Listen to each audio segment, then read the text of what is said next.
Dalal Street snapped its 8-day winning streak, but the Sensex and the Nifty managed to end in the green for the 5th straight week, despite the fall that we saw on Friday.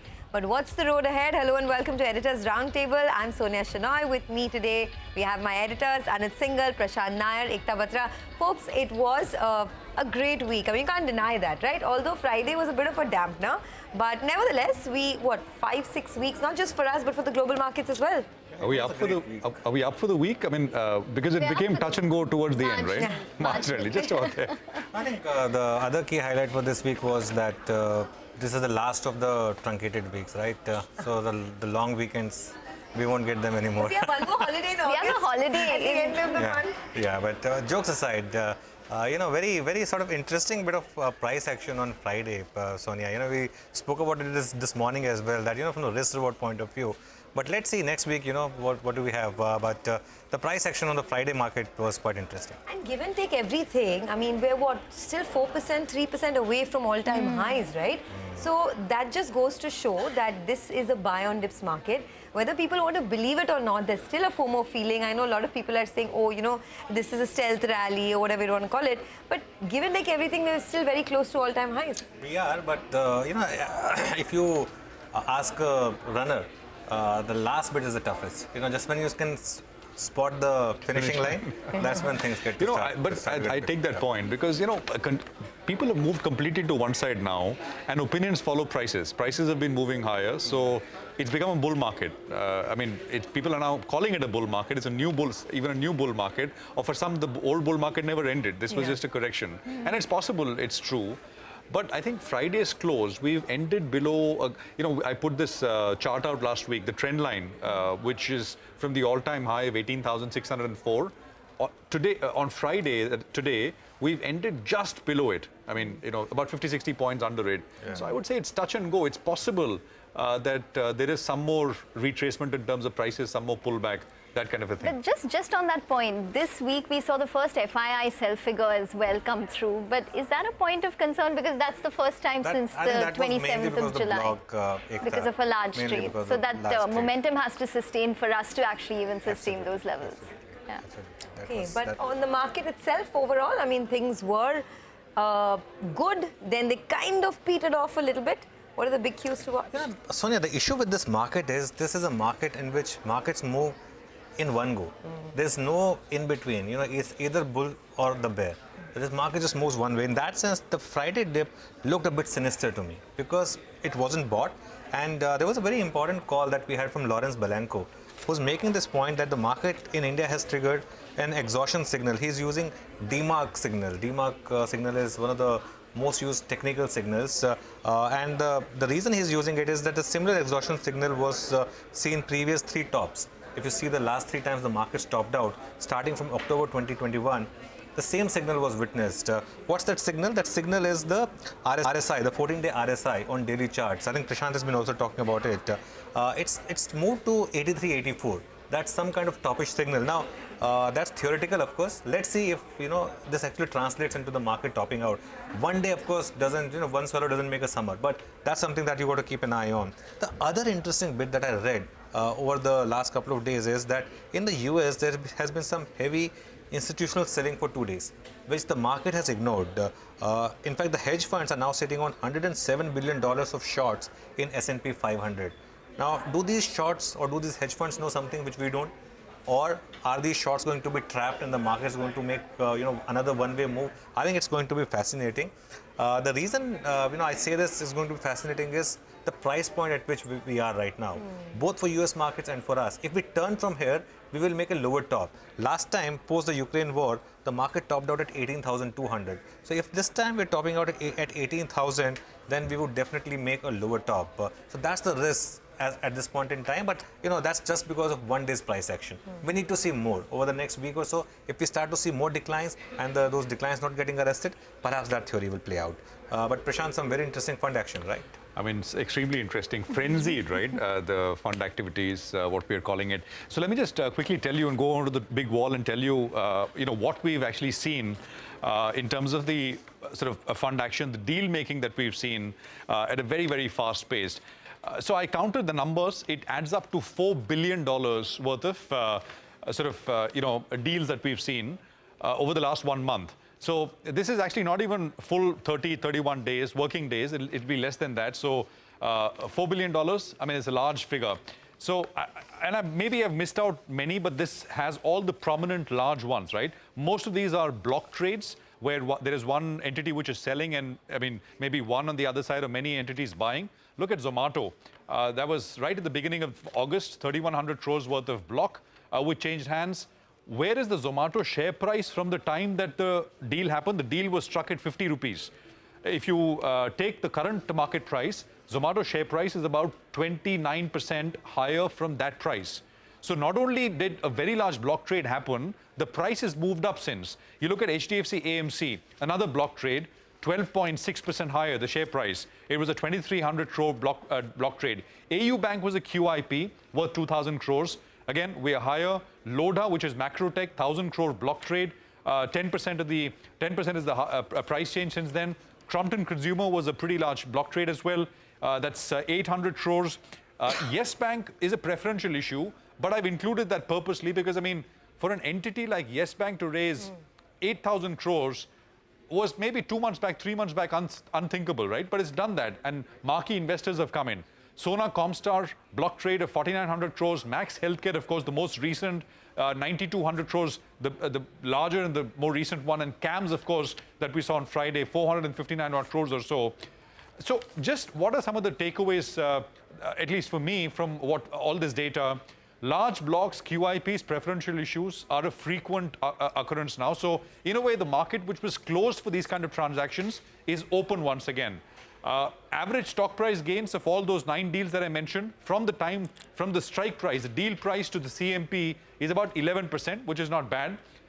Just a few sort of specific names to give you a flavor of what's going on. GIC, Government of Singapore, has been a big buyer in deals. So, I could look at specific deals like Max Healthcare, Sona Comstar, etc., where they've come in heavily. Capital International, which cumulatively in India owns about $50 billion worth of stocks. They are big buyers. They bought clean 10% of Max Healthcare in one shot, right? So another, it's basically a vote of confidence, nothing else.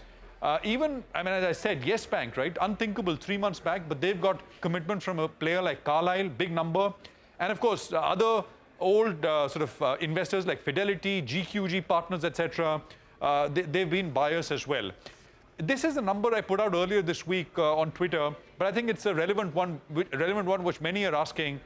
FIIs, and by the way, all this deal activity has happened as FIIs have bought $3.5 billion, right? This is July till date, $3.5 billion. And all this activity, the market opens up for companies to raise money, block trades are happening. But that is a fraction. That's a fraction of what they sold between October 2021 and June 2029. It's a tantalizing thought. They sold 33, they've only bought back about 10, little over 10% of what they sold. I mean, what happens if they're buyers in greater force, greater numbers? I mean, where could the market be? And I think that's a question which many out there are asking. So that's basically from me today. But a lot of activity in the healthcare space, a lot of volatile movement in the healthcare space. Ekta, over to you. Yes, absolutely, Prashant. It's always a big whole host of news pieces with pharmaceuticals, if it's the US, if it's India.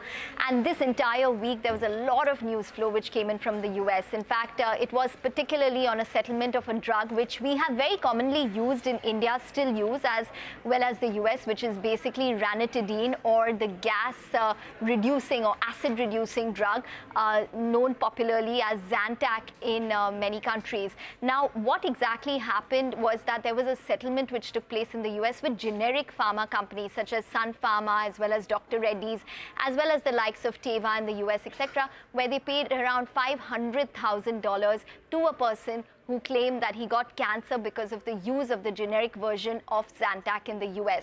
Now, what this means is that the fear is that there could be many more such litigations going forward, which could impact generic companies. The liability that they could face could be much higher. They could face many more such type of litigations going forward, because cancer-causing substances such as NDMA, which was found in ranitidine, was also found in other drugs such as blood pressure drugs, which are called sartans, or metformin, which is basically used, extended release of metformin, which is basically used to treat diabetes.